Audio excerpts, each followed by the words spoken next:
네, 오늘 본문은 이렇게 시작됩니다. 그러므로 우리가 믿음으로 의롭다 하심을 받았으니, 여기서 그러므로라는 헬라어 단어 오온이라는 것은 그러므로, 그래서, 그 다음은 이런 뜻입니다. 그러면 오늘 본문 앞에는 어떤 얘기가 있습니까? 바로 아브라함의 이야기가 기록되어 있습니다. 주전 3500년경에 티그리스 강과 유프라테스 강이 만나는 지역에 수메르라고 하는 왕국이 있었습니다. 그리고 수메르 왕국 안에 갈대아라고 하는 도가 있었고, 또 갈대아라는 도 안에 우르라고 하는 도시가 있었습니다. 이 우르는 인구가 약 그 당시만 해도 30만 정도 되는 상당히 큰 도시였습니다. 그리고 아브라함이 주전 2166년에 이 도시에서 태어났습니다. 근데 우르는 오늘날로 얘기하면 이라크 남부 지역입니다. 그러니까 정확하게 얘기하면 아브라함은 이라크 사람입니다. 그런데 하나님께서 아브라함을 부르셨습니다. 너는 너의 고향과 본토와 친척과 아버지의 집을 떠나 내가 네게 보여줄 땅으로 가라. 여러분, 이건 아무리 이해할래도 이해할 수 없는 하나님의 신비입니다. 신비한 섭리죠. 갈대아 우리가 어떤 곳입니까? 닌나라고 하는 달의 신을 섬기던 도시였습니다. 온 도시 자체가 우상에 빠져있던 도시입니다. 수메르 문명에 탄생한 이슬람교에서 오늘날도 달을 상징으로 자기들이 씁니다. 그만큼 이 수메르 지역은 완전히 우상이 장악을 하고 있던 그런 도시입니다. 그리고 아브라함의 아버지 데라 역시 우상을 섬기던 사람입니다. 여호수아는 이렇게 얘기합니다. 옛적에 너희의 조상들 곧 아브라함의 아버지 나홀의 아버지 데라가 강 저쪽에 거주하며 다른 신들을 섬겼으나, 그리고 유대인의 탈무드를 보면요, 데라가 우상을 만들어서 그걸로 팔고 그걸로 장사를 해서 먹고 사는 사람이었다, 이렇게 기록을 하고 있습니다. 이런 분위기 속에서 아브라함 역시 우상을 섬기는 사람이었습니다. 근데 하나님께서 이렇게 우상이 창궐한 도시에서, 그리고 30만의 인구 중에서 아브라함 한 사람을 부르십니다. 그리고 부르셔서 내가 너로 큰 민족을 이루고 내게 복을 주어 내 이름을 창대하게 할 것이다. 너는 복이 될 것이다. 약속해 주셨습니다. 여러분, 아브라함의 선택은 놀라운 은혜입니다. 아브라함은 하나님의 선택을 받을 만한 아무런 자격도 조건도 이유도 없습니다. 하나님이 계시다는 것 사실을 알지도 못했고 대대로 우상을 섬기는 사람이었습니다. 그런데 하나님께서 이 아브라함을 택하셨습니다. 그뿐이 아니죠. 하나님께서 아브라함을 의롭다 인정해 주셨습니다. 아브라함이 여호와를 믿으니 여호와께서 이를 그의 공의로 여기시고. 그런데 아브라함이 그 다음에 한 일이 뭡니까? 하갈을 취해서 이스마엘을 낳은 일입니다. 자, 그러면 하나님께서 아브라함이 이스마엘을 낳을 것을 알고 계셨을까요? 모르고 계셨을까요? 저는 분명히 알고 계셨을 것이라고 믿습니다. 그럼에도 불구하고 아브라함을 의롭다 인정해 주셨습니다. 여러분, 그 이유가 뭡니까? 아브라함의 은은 아브라함 자신에게서 나온 것이 아닙니다. 아브라함의 은은 하나님으로부터 나온 것입니다. 자, 택하신 이도 하나님이십니다. 의롭다 하신 이도 하나님이십니다. 그리고 의롭게 만들어 가신 것도 하나님이시기 때문입니다. 그래서 누가 하나님의 택하신 자들을 정죄하리요 말씀했습니다. 자, 그런데 성경은 이렇게 말씀합니다. 그에게 의로 여겨졌다 기록된 것은 아브라함만 위한 것이 아니요 의로 여기심을 받은 우리도 위함이니. 그러니까 아브라함의 택하심 받고 의롭다 하심을 얻은 것은 우리 오늘 모두를 위한 샘플이라는 겁니다. 우리 모두를 위한 표본이 된다는 겁니다. 여러분, 하나님 우리를 택하셨습니다. 정말 그 많고 많은 사람 중에서 뿐만 아니라 죄악으로 가득한 이 세상 가운데 살던 우리인데 하나님 택하셨습니다. 자, 우리가 하나님 계신 걸 알았습니까? 우리는 구원이 있다는 것도, 구원이 필요하다는 사실도 몰랐습니다. 근데 하나님께서 우리를 택하여 불러내셨습니다. 뿐만 아니라 예수 그리스도의 보혈의 십자가로 우리를 씻기시고 우리 의롭다 하셨습니다. 근데 우리는 하나님이 의롭다 하심에도 불구하고 또다시 죄를 짓습니다. 또다시 불순종합니다. 그러나 하나님께서 한 번 우리를 의롭다 하신 것은 결코 변하지 않습니다. 하나님 끊임없이 인내하시고 설득하셔서 마침내 우리를 의롭게 만들어 가십니다. 그래서 오늘 우리가 여기에 있게 된 것은 전적으로 하나님의 은혜입니다. 자, 그래서 본문이 이렇게 말씀합니다. 그러므로 우리가 믿음으로 의롭다 하심을 받았으니, 아브라함처럼 아무 조건 없이 은혜로 구원받고 의롭다 하심을 받았으면 그 다음에는 우리 주 예수 그리스도로 말미암아 하나님과 화평을 누리자 말씀했습니다. 여기서 화평을 누리자는요, 화평은 이건 과거형입니다. 이미 화평을 누리고 있다는 겁니다. 우리는 믿음으로 의롭다 하심을 받아서 이미 하나님 안에서 화평을 누리고 있습니다. 근데 하나님과 화평을 누린다는 것은 역설적으로 우리가 이 의롭다 하심을 받기 전에는 하나님과 적대적인 관계였다는 겁니다. 여러분, 하나님과 우리가 어떤 관계였습니까? 곧 우리가 원수 되었을 때 하나님과 원수 관계였다고 말씀합니다. 여러분, 누군가가 원수로 관계를 맺으신 적이 있습니까? 참 이것만큼 우리를 고통스럽게 만드는 것이 없죠. 그저 눈을 감으면 또 생각나고, 밥 먹을 때도 문득 생각나고, 아침에 일어 눈 뜨면 생각나고, 참 고통스럽습니다. 그런데 하나님과 원수 관계라면 어떻게 되겠습니까? 자, 하나님 세상을 창조하신 분입니다. 우리 생사화복을 주장하시는 분입니다. 그런데 그런 하나님과 원수 관계다. 어떻게 되겠습니까? 우리는 하나님과 전쟁했습니다. 누가 주인이냐? 그 통치권을 차지하기 위해서 계속 싸움을 벌였습니다. 너무나 무지했기에 우리가 싸우는 상대방이 어떤 분인가를 모르고 싸움을 했습니다. 그런데 하나님께서 이런 우리를 진멸하지 아니하시고 주 예수 그리스도의 십자가로 전쟁을 끝내셨습니다. 그리고 우리는 하나님과 화평을 누리게 되었습니다. 그래서 이렇게 말씀합니다. 또한 그로 말미암아 우리가 믿음으로 서 있는 이 은혜에 들어감을 얻었으며 하나님의 영광을 바라고 즐거워하느니라.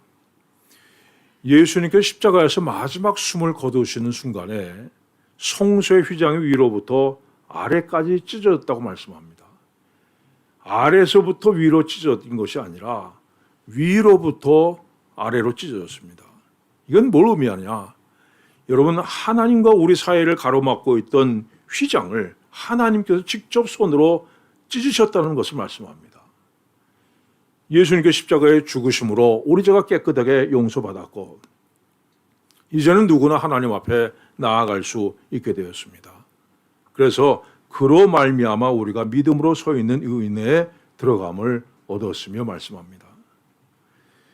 은혜에 들어간다는 이 말은요, 원래는 왕을 아련하기 위해서 왕이 앉아있는 자리에 나가는 것을 의미합니다. 여러분, 근데 왕을 아무 때나 만납니까? 왕을 만날 수 있는 것은 왕이 허락을 할 때만, 허락해야만 들어갈 수 있습니다. 근데 이 들어간다는 말의 원문의 뜻은 우리의 손을 붙잡고 인도한다는 뜻입니다. 우리는 감히 하나님을 만날 자격이 없지만 예수 그리스도께서 우리 손을 붙잡고 하나님 계신 보좌 앞으로 인도해 주신다는 말씀입니다. 또한 은혜에 들어간다는 말은 완료 시제입니다. 일단 한번 은혜에 들어가면 그 상태가 계속된다는 겁니다. 은혜 가운데 들어갔다가 잘못하면 다시 쫓겨나오고 또 뭐 잘한 것이 있으면 다시 들어가고 이것이 아닙니다. 우리는 언제나 항상 하나님의 은혜 가운데 들어가 있는 이 복을 누리게 되었다는 말씀입니다. 자, 그런데 그 다음에는요, 다만 이뿐 아니라 우리가 환난 중에도 즐거워하나니 말씀합니다. 갑자기 환난이라는 단어가 나옵니다. 앞에서는 믿음으로 의롭다 하신 모든 기쁨, 하나님과의 화평, 그 다음에 하나님의 은혜 안에 사는 복을 얘기했는데 여기서는 갑자기 환난이라는 단어가 나옵니다. 여러분 이건 무슨 뜻입니까?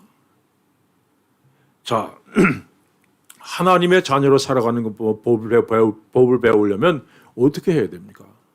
우리는 생각하기를 성경을 많이 공부하고 읽고 또 기도를 많이 하고 봉사 열심히 하고 착한 일 많이 하고 이렇게 생각합니다. 근데 그것이 아니라 우리가 하나님의 자녀로 아름다운 하나님의 자녀로 되어가는 것은 환난과 인내와 연단을 통해서 하나님의 자녀가 되어간다는 말씀입니다. 우리가 환난 중에도 즐거워하나니 이 즐거워한다는 말은요 자랑한다, 크게 기뻐한다, 심지어 기뻐서 날뛴다 이런 뜻입니다. 내가 환난을 만나게 됐다고 정말 잘된 일을 하고 자랑하고 환난을 만나게 됐다고 깡충깡충 뛰면서 기뻐한다는 말씀입니다. 여러분 왜 그렇습니까? 그것이 바로 우리가 하나님의 자녀라는 증거이기 때문입니다. 성경은 말씀합니다. 주께서 그 사랑하시는 자를 징계하시고 그가 받아들이는 아들마다 채찍질하심이라. 우리가 환난당하는 것은 하나님의 자녀라는 증거입니다. 하나님의 자녀가 아니라면 환난을 만날 필요가 없습니다. 하박국 선지자가 하나님 앞에 이렇게 항의합니다. 하나님 어째서 악한 자들이 저렇게 잘 살도록 내버려 두십니까? 악한 자가 의로운 자를 삼키고 조롱하고 핍박하는데도 왜 하나님 그냥 계십니까? 그래서 하나님께서 이렇게 대답하십니다. 내버려 둬라. 반드시 때가 오리니 악한 자들은 심판을 받을 것이요 의인은 오직 믿음으로 말미암아 살리라. 자, 하나님은 하나님의 자녀가 아닌 사람들은 이 세상에서 무슨 짓을 해도 상관하지 않으십니다. 여러분 주위에 하나님을 모르면서도 잘 살고 잘 먹고 사는 사람, 죄 짓고도 당당하게 사는 사람들을 보면서 그것 때문에 신경 쓸 필요가 없습니다. 그들은 하나님의 자녀가 아니기 때문에 언젠가 지옥의 불구덩이에 던져질 사람이기 때문에 이 세상에서 마음대로 살도록 내버려 두시는 겁니다. 그러나 하나님께서는 당신의 자녀들을 그냥 내버려 두지 않으십니다. 하나님의 자녀로서 날마다 성숙해 가고 영광스러운 자리에 가기 위해서 우리를 훈련시키십니다. 여러분 올림픽 국가대표 선수가 됐다 한번 생각을 해보세요. 얼마나 영광스럽습니까? 얼마나 기뻐요. 근데 국가대표 선수가 되고 난 다음에 하는 일이 뭡니까? 엄청난 훈련과 엄청난 고생이 기다리고 있습니다. 하나님도 우리를 하나님의 자녀답게 만드시기 위해서 끊임없이 우리를 훈련하시고 이끌어 가십니다. 이것을 가리켜서 성경이 뭐라고 얘기합니까? 환난이라고 얘기합니다. 그래서 환난 중에서도 즐거워하나니 말씀했습니다. 이는 환난의 인내를, 여기서 인내라는 단어는 세상을 이기는 힘을 뜻합니다. 환난을 통해서 세상을 이기는 힘을 갖게 된다는 말씀이죠. 여러분 옛날에 한때 공 좀 차신 분들은 TV 축구 중계 보면서 선수들을 막 야단치잖아요. 아니 저런 친구가 어떻게 대표팀에 들어간 거야? 이렇게 하고 그게 아니라 오른쪽으로 패스해야지. 아니 그걸 못 넣어? 야 내가 해도 그것보다 잘하겠다. 주먹 불끈 쥐고 흥분해서 야단을 칩니다. 여러분 그런데 막상 여러분이 들어가서 뛰면 어떻게 될 것 같아요? 사람은 누구나 나 자신을 과대평가합니다. 그래서 환난을 만나면 내 실력이 있는 그대로 다 드러나는 겁니다. 나는 어떤 어려움도 잘 이겨낼 거야. 난 자신이 있어. 생각하는 사람이 실제로 환난을 만나면 내 능력이 이것밖에 안 되는구나. 이걸 깨닫게 됩니다. 내가 할 수 있는 일이 아무것도 없구나 하는 것을 깨닫게 됩니다. 그리고 하나님 앞에 엎드리게 되고 하나님 도와주십시오. 간절하게 기도하게 되는 겁니다. 그래서 나는 할 수 없지만 하나님의 능력으로 할 수 있고 나는 이 세상을 이길 수 없지만 하나님의 도우심으로 이기는 힘을 갖게 되는 겁니다. 그래서 사도 바울은 많은 환난을 겪은 후에 이렇게 고백합니다. 이는 우리로 자기를 의지하지 말고 오직 죽은 자를 다시 살리시는 하나님만 의지하게 하심이라. 여러분, 이것이 환난은 인내를 이룬다. 환난은 우리에게 세상을 이기는 힘을 갖게 만든다는 뜻입니다. 다음으로 인내는 연단을 말씀합니다. 이 연단이라는 단어는 쇠붙이를 불 속에 넣어서 달군 다음에 두들겨서 단단하게 만드는 것을 뜻하는 단어입니다. 똑같은 쇠붙이라고 할지라도 더 많이 불 속에 들어가고 더 많이 두들겨 맞는 쇠가 가장 단단해지고 가장 귀하게 사용됩니다. 우리 믿음 생활도 마찬가지입니다. 여러분, 성경이 말씀합니다. 너희 대적 마귀가 우는 사자같이 두루다니며 삼킬 자를 찾나니. 자, 여러분 주위에 옛날엔 교회 열심히 다녔는데 지금은 교회와 멀어진 분들이 있을 겁니다. 그분들에게 왜 교회에 안 나오십니까? 이렇게 한번 물어보십시오. 뭐 이유가 교회 안 나가는 이유가 많다 그러지 않습니까? 뭐 77가지인가 된다는데 뭐 멀리 이사를 갔다, 뭐 무슨 교인들이 너무 가식적이다, 아무개가 꼴 보기 싫어서 안 나간다, 교회에서 너무 돈 내기를 한다, 하여튼 무슨 이유를 댈 겁니다. 여러분, 근데 그 모든 이유의 결론은 하나입니다. 마귀가 넘어뜨렸기 때문에 다른 이유가 없습니다. 그래서 하나님께서 우리가 이 마귀의 시험에 넘어가지 않도록 여러 가지 방법으로 우리를 연단하십니다. 때로는 막다른 골목에 몰려서 한 걸음도 더 앞으로 나갈 수 없을 것 같은 절망을 겪을 때도 있고, 때로 마음의 상처 때문에 밤새 눈물을 흘릴 때도 있습니다.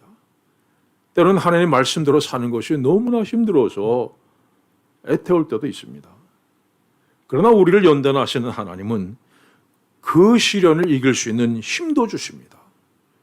이스라엘에게 광야길을 걷게 하셨던 하나님은 매일 먹을 양식을 주시고 마실 물을 허락해 주시고 입을 옷과 신을 예비해 주셨습니다. 하나님께 여러분을 연단하신다면 반드시 하나님께서 도와줄 것을 믿으시길 바랍니다. 인내로 견뎌내는 여러분들 되시길 바랍니다. 연단은 소망을 이루는 줄 알미로다. 이 사람이 멀쩡하게 건강하게 살 때는요, 병원 그러면 병문안 가는 거 이렇게 생각합니다. 근데 병이 나서 입원을 해보면 생각이 달라져요. 병실 침대에 가만 누워서 창문에 비치는 하늘을 쳐다보고 있으면 인생이란 뭔가, 이걸 생각하지 않을 수가 없습니다. 우린 평소에 아무 필요 없는 것들, 세상에 속한 것들에 소망을 두고 그걸 이루려고 애쓰며 살아갑니다. 근데 환난을 통해서 연단을 받으면서 내게 필요 없는 것이 무엇인가를 깨닫게 되고 그것을 버릴 줄 알게 되는 겁니다. 우리가 정말 소망해야 될 것이 무엇인가를 깨닫게 됩니다. 이 세상에 헛된 것이 아니라 영원한 하늘나라에 있는 것을 소망하게 되는 겁니다. 이 요한계시록은 천국에 대해서 이렇게 설명합니다. 다시는 사망이 없고 애통하는 것이나 곡하는 것이나 아픈 것이 다시 있지 아니하리니 처음 것들이 다 지나갔음이로라. 여러분, 사실 이것은 천국을 정확하게 표현한 게 아닙니다. 천국에는 무엇이 있다, 뭐가 아름답더라 이렇게 표현을 해야 되는데 이것은 없다 표현합니다. 자, 그럼 만약에 여러분이 어떤 나라에 갔는데 너무 깨끗하고 너무 아름다운 나라예요. 돌아와서 집안 식구들 모아놓고서 내가 설명을 해야 되는데 표현할 방법이 없습니다. 그럼 어떻게 합니까? 그곳에는 공해도 없고 쓰레기도 없고 도둑놈도 없고 무슨 소매치기도 없고 이런 식의 발표는 할 수 없기 때문에, 더 이상 설명하면은 알아듣지 못하기 때문입니다. 천국이 그렇습니다. 사망이 없고 애통한 것이 없고 곡하는 것이 없고 아픈 것도 없다. 여러분, 이 세상에 있는 이것들이 천국에는 없다고밖에 표현이 안 되는 겁니다. 하나님께서 이런 천국을 우리에게 약속해 주셨습니다. 오늘 우리가 당하는 환난, 그 환난이 인내를 이루고 인내가 연단을 이루고 연단이 이 소망을 더 확실하게 해주는 겁니다. 사랑하는 여러분, 우리는 예수 그리스도의 십자가로 이미 하나님과 화평을 이룬 사람들입니다. 이미 하나님의 은혜 안에 사는 사람들입니다. 이 복음 선거에는 뭐 하나님의 은혜의 보좌 앞에 나아간다 이렇게 얘기하는데, 물론 시적인 표현입니다. 이건 우리는 나아가는 게 아니라 하나님의 은혜의 보좌 앞에 사는 사람들입니다. 일평생을 하나님의 은혜 가운데 사는 사람들이에요. 그래서 우리의 삶에 어떤 환난이 다가온다 해도 그것이 우리를 넘어뜨리는 것이 아니라 우리에게 궁극적으로 소망을 이룰 것을 믿는 사람들입니다. 여러분, 이 믿음 가지고 세상을 이기는 여러분들 되시길 축원합니다. 기도하겠습니다. 하나님 아버지, 우리가 무엇이건데 아무 자격도 없고 아무 공로도 없는 우리를 하나님께서 택하시고 또 의롭다 하시고 구원해 주심을 감사드립니다. 아버지 하나님, 이제 하나님의 은혜의 보좌 앞에서 저희들이 그 은혜를 누리며 살게 하심을 감사드립니다. 혹 우리의 삶에 어떤 환난이 다가온다 할지라도 그것이 우리의 소망을 더 분명하게 하기 위한 하나님께 주시는 어려움인 줄 알고 인내로서 견뎌내게 하여 주시옵소서. 그리함으로 말미암아 소망을 온전히 이루는 우리가 되게 하여 주시옵소서. 예수님의 이름으로 기도하옵나이다. 아멘.